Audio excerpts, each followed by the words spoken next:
Assalamualaikum warahmatullahi wabarakatuh. Perkenalkan, nama saya Kamila Melinda dengan NIM 0E020008 dari Prodi D4 Keuangan Daerah, Fakultas Ekonomi dan Bisnis. Di sini saya akan mempresentasikan makalah saya yang berjudul tentang pengelolaan bank milik negara atau daerah dan larangan penyitaan barang milik negara atau daerah dari mata kuliah perbendaharaan. Yang pertama di sini saya akan menjelaskan mengenai kerangka umum aset pemerintahan negara atau daerah. Bank milik negara adalah semua barang yang dibeli atau diperoleh atas beban anggaran pendapatan dan belanja negara, atau berasal dari perolehan lainnya yang sah. Barang milik negara dan daerah meliputi barang yang dibeli atau diperoleh atas beban anggaran pendapatan dan belanja negara atau daerah, dan barang yang berasal dari perolehan lainnya yang sah. Pengelolaan barang milik negara atau daerah dilaksanakan berdasarkan asas fungsional, kepastian umum, transparansi, efisiensi, akuntabilitas, dan kepastian nilai. Pengelolaan barang milik negara atau daerah meliputi perencanaan kebutuhan dan penganggaran, pengadaan, penggunaan, pemanfaatan, pengamatan, dan pemeliharaan, penilaian, pemindah-tanganan, pemusnahan, penghapusan, penatausahaan, pembinaan, pengawasan, dan pengadilan.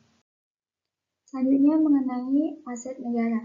Sebagaimana diatur dalam PPN nomor 6 tahun 2006, yaitu semua benda bergerak atau benda tidak bergerak, baik yang berwujud maupun tidak berwujud, dan yang mempunyai nilai ekonomis, yang dibeli atau diperoleh atas beban APBN atau berasal dari perolehan lain yang sah.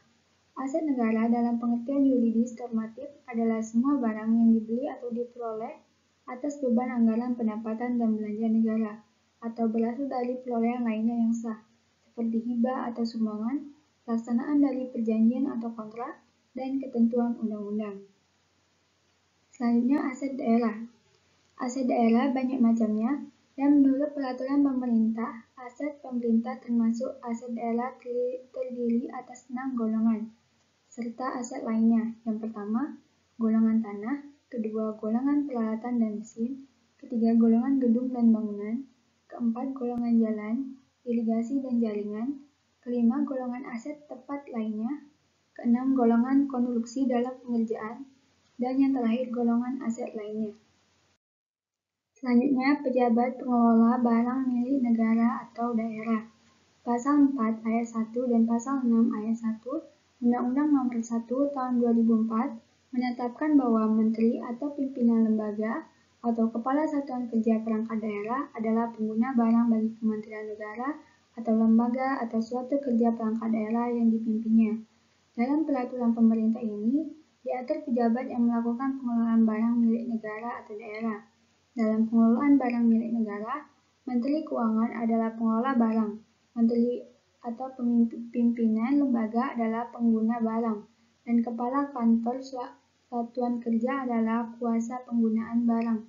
Sedangkan dalam pengelolaan barang milik negara, Gubernur atau Bupati atau Wali Kota adalah pemegang kekuasaan pengelola barang milik daerah.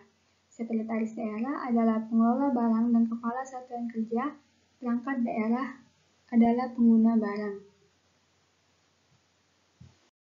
Lanjut, perencanaan kebutuhan dan pengadaan anggaran aset pemerintah.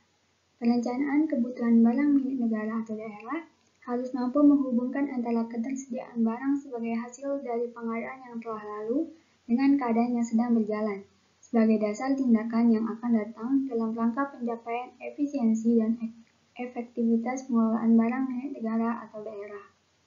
Hasil perencanaan kebutuhan tersebut merupakan salah satu dasar dalam penyusunan perencanaan anggaran pada kementerian atau lembaga atau satuan kerja perangkat daerah. Yang terakhir, larangan penyitaan aset pemerintah. Pada pasal 50 Undang-Undang 1 tahun 2004 berbunyi pihak manapun dilarang melakukan penyitaan terhadap yang pertama, uang atau surat berharga milik negara atau daerah, baik yang berada pada instansi pemerintah maupun pada pihak ketiga. 2. Uang yang harus disetor oleh pihak ketiga kepada negara atau daerah. Ketiga, barang bergerak milik negara atau daerah, baik yang berada pada instansi pemerintah maupun pada pihak ketiga. Keempat, Barang tidak bergerak dan hak kebendaan lainnya milik negara atau daerah. Kelima, barang milik pihak ketiga yang dikuasai oleh negara atau daerah yang diperlukan untuk penyelenggaraan tugas pemerintah. Kekayaan negara yang sudah disertakan sebagai modal BUMN atau BUMD yang bisa disita, karena kekayaan itu bukan lagi milik negara, melainkan sudah menjadi hak milik BUMN atau BUMD. Itulah presentasi saya mengenai makalah saya. Apabila banyak kesalahan kata, saya mohon maaf. Dan saya akhiri, wassalamualaikum warahmatullahi wabarakatuh.